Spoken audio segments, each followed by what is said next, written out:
en la sección anterior, superior, la notación y un resultado que habla que las derivadas mixtas coinciden. Bien. Bueno, entonces en la sección anterior no marcamos asistencia, ¿cierto? Entonces marquémosla aquí. Entonces escriban presente, o sí se marcó. Creo que sí, ¿no? Lo guarden en el chat. No, profe. No, entonces era de otro grupo. Bueno, entonces marquen asistencia. Bien. Entonces, Profe, ¿qué tal es veamos. Río de Janeiro? Muy bueno. Una ciudad maravillosa. Bueno, entonces habíamos hablado pues que viéramos la clase el lunes. Es de Semana Santa, pero que vamos a hacer un esfuerzo ya que hemos perdido varias horas. Entonces necesitamos ver esa clase de 2 horas. Solo el lunes. Bien. Y hasta el momento nadie se opuso a eso. Vuelvo y pregunto, ¿quién se opone a eso? Entonces, les digo, ese día se va a grabar la clase y se va a enviar los videos, como siempre. Bien. Eso nos va a dar mucha más tranquilidad para cuando lleguemos de Semana Santa. No tener mucho tema acumulado. Eso nos va a dar tranquilidad ver esas clases. Bueno, entonces ahorita vamos a continuar hablando sobre este tema de derivadas. Bien. Vamos a ver otro teorema hoy, otro resultado importante, que se llama la regla de la cadena. ¿Sí? Regla de la cadena. Entonces, ¿qué dice la regla de la cadena? Antes de eso, pensemos en una función de 2 variables, de nuevo. F de x, y. Cualquier función de 2 variables. Cojamos una función polinomial de nuevo para ilustrar el caso.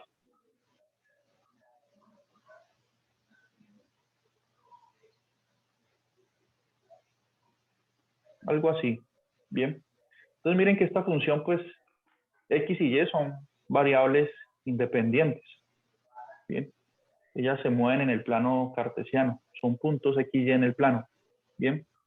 Pero generalmente uno quiere evaluar, puede ocurrir el caso en el que uno quiera evaluar la función en puntos del plano que satisfacen alguna ecuación paramétrica.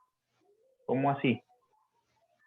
En principio, como es polinomial, esta función la puedo evaluar en cualquier punto del plano.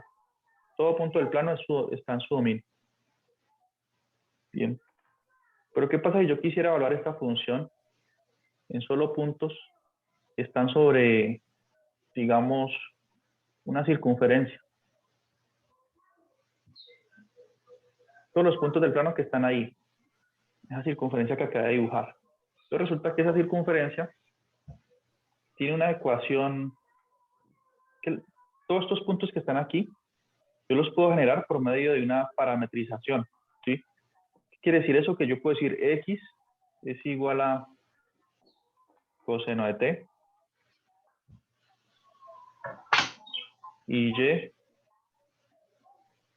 igual a seno de t. Bien.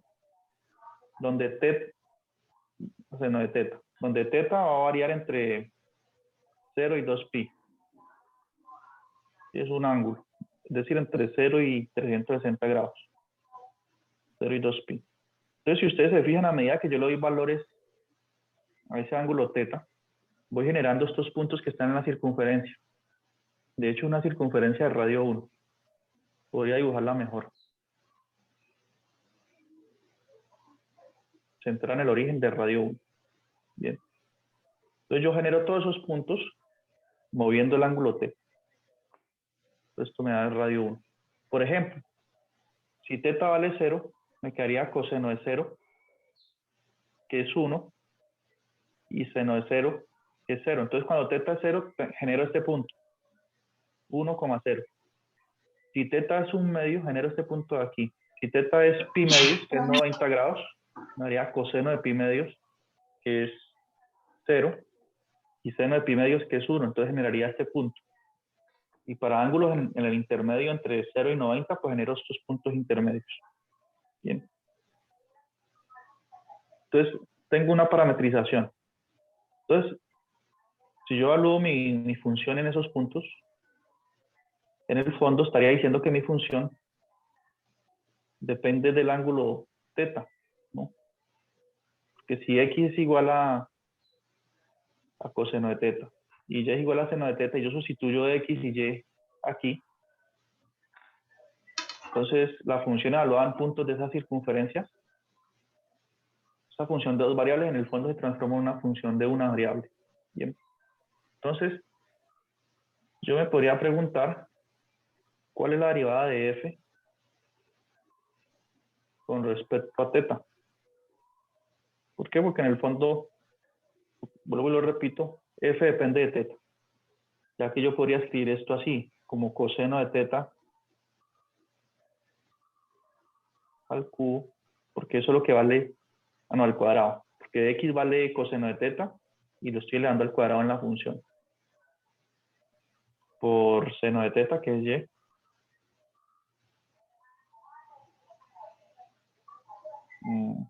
más seno de θ al cubo, porque y al cubo es seno de θ.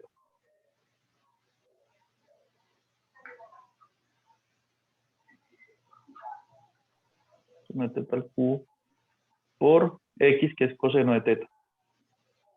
Bien. Entonces, miren, de repente, estoy hablando de mi función en solo puntos que están en esta circunferencia. Esos puntos se pueden parametrizar de esta forma. Y si yo reescribo mi función en el fondo, de la nada transformé una función de dos variables en una función de una variable. Bien. Entonces tiene sentido preguntarme por la derivada de f con respecto a θ. Miren que aquí el símbolo que coloqué para la derivada es la de así normal, recta. ¿Por qué? Porque f es una función que depende de una sola variable. Uno usa el símbolo así, con una d, digamos, curva, cuando habla de una derivada parcial. Eso implícitamente esta notación está diciendo que f depende de x, pero también depende de otras variables. ¿Ah? Profe, Cuando uso yo también puedo escribirte un triangulito. Sí, pero eso sería un delta, pero no sería una derivada, sino un cambio discreto. Como por ejemplo, si usted tiene una función que depende del tiempo, un delta de t es pasar de un segundo a 2 segundos. Es un cambio discreto en el tiempo. En cambio, una derivada es algo continuo, es una milésima de segundo, o algo más pequeño aún. Entonces es distinto el delta que este símbolo. Bien. Pero aquí tengo la derivada de f con respecto a θ. Tiene sentido porque ahorita f depende solo de θ. Entonces, la regla de la cadena lo que nos da es una manera de encontrar esta derivada usando derivadas parciales. Bien. Entonces, la derivada de f con respecto a θ va a ser igual a ¿qué? Según la regla de la cadena. Va a ser igual a derivada de f con respecto a x, ¿sí? Por la derivada de x con respecto a θ. ¿Quién es x? X es igual a coseno de θ. Esta es la función. Bien. Entonces, esto es lo que dice la regla de la cadena. Más la derivada parcial de f con respecto a y por la derivada de y con respecto a θ. Entonces miren que estoy usando, cuando derivo, por ejemplo, y, estoy usando la d recta. Bien, porque estoy diciendo que y es una función que depende solo de θ. Cuando digo derivada de f con respecto a y aquí, es una derivada parcial porque f estoy asumiendo que depende de x y y. Bien. Entonces, esta regla me permite hallar la derivada parcial de f con respecto a θ. Bien. Profe, ¿me puede repetir qué es cuando es la D y cuando es el otro ejemplo? Sí. Cuando yo coloco este símbolo aquí, miren, la D que estoy colocando aquí es una D recta. Estoy diciendo que estoy derivando la función y que depende solamente de θ. Claro, esa función y es esta. En nuestro caso particular, y es igual a seno de θ. Entonces y solamente depende de una variable. cuando yo uso estos símbolos así curvos, estoy hablando de una derivada parcial e implícitamente estoy diciendo que f, la función que está aquí, depende de dos variables. Una es y y la otra pues va a ser es la x, ¿no? Solo eso, una notación. Entonces, eso es lo que sería la derivada de f con respecto a teta. Digamos la derivada total. ¿Esto cómo sería en nuestro caso esa derivada? O apliquemos esta regla para hallar esa derivada. Entonces, la derivada de f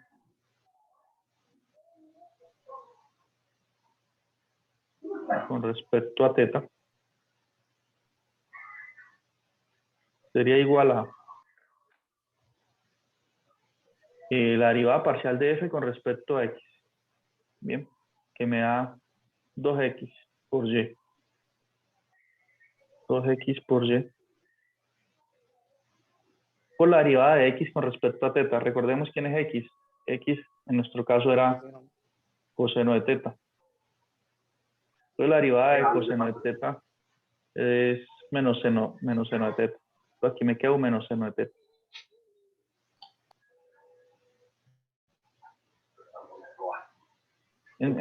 Luego de que estudiamos esta regla, vamos a hacer un ejemplo, ya para la próxima clase, la del lunes, un ejemplo práctico de cómo aplicamos esta regla de la cadena. ¿Por qué puede ser útil? Bien, analizando el movimiento de dos objetos que siguen una trayectoria elíptica. Es un ejemplo que está en el libro. Bien, ahorita tenemos aquí la derivada de f con respecto a y.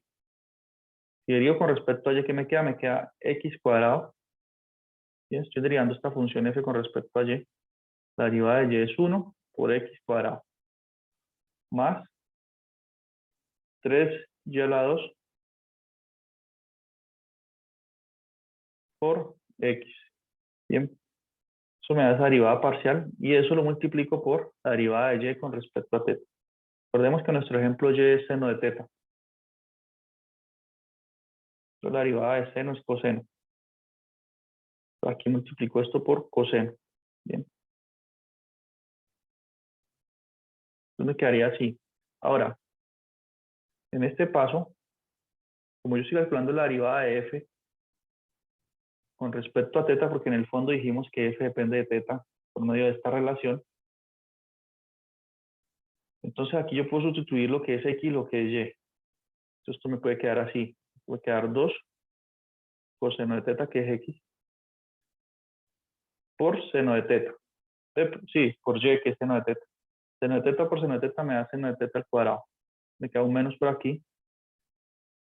Queda seno al cuadrado de teta. Bien. Y aquí puedo seguir sustituyendo donde está x, coloco coseno, donde está y seno.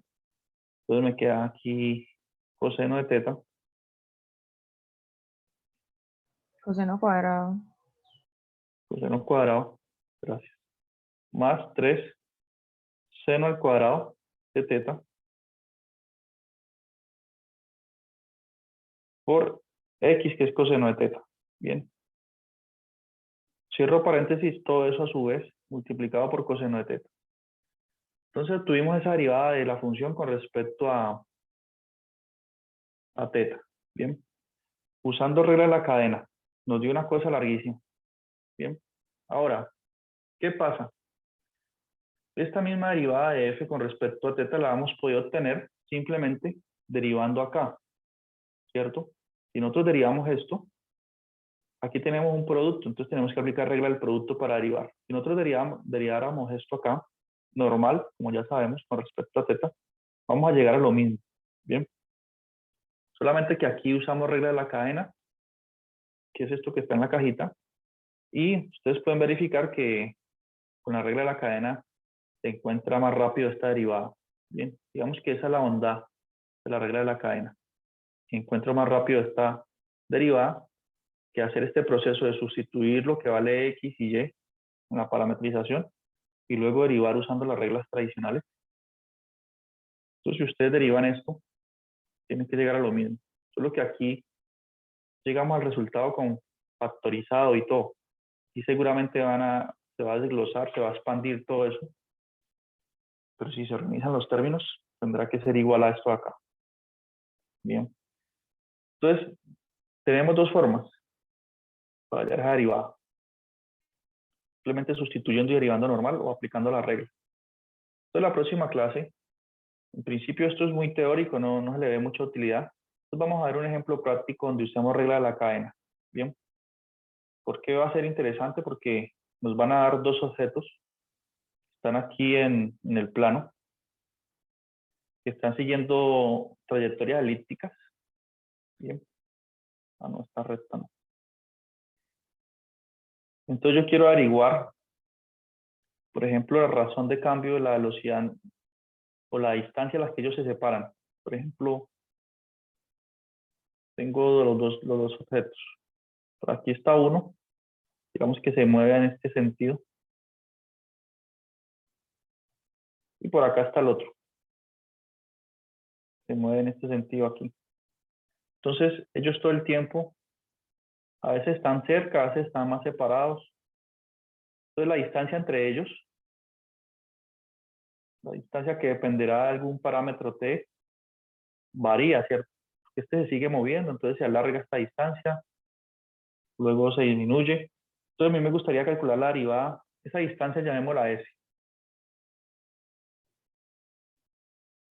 Me gustaría calcular la derivada de la distancia con respecto al tiempo y evaluar eso en algún punto. Entonces, por ejemplo, en t igual a pi. T igual a pi. Entonces, quiero saber a qué distancia, a qué velocidad se van a separar estas dos partículas cuando están aquí, justo en esta posición. A qué velocidad se separan. Bien. Entonces, eso es lo que tenemos que hacer. Bien, entonces aquí, para calcular todo esto, vamos a necesitar regla de la cadena. Bien, ese es el ejemplo que vamos a ver el lunes. Entonces, se descarta hoy la clase de 5 a 6 y ya queda clase de 10 a 12 el lunes. Bien, la clase va a ser grabada. También les recuerdo que hoy tenemos monitoría, asesoría, de 11 a 11:40. Y de 11:40 a 12 pueden consultar por WhatsApp. Bien, Profe, una pregunta. entonces eso es todo. Sí, En la asesoría, ¿usted podría explicar más de ejercicios del tema? sí, podría. Claro, de acuerdo a lo que me pregunten y además, sí, yo voy a escoger algunos ejercicios del libro y voy a solucionar. Ah, ok, profe, gracias. Bueno, que estén bien.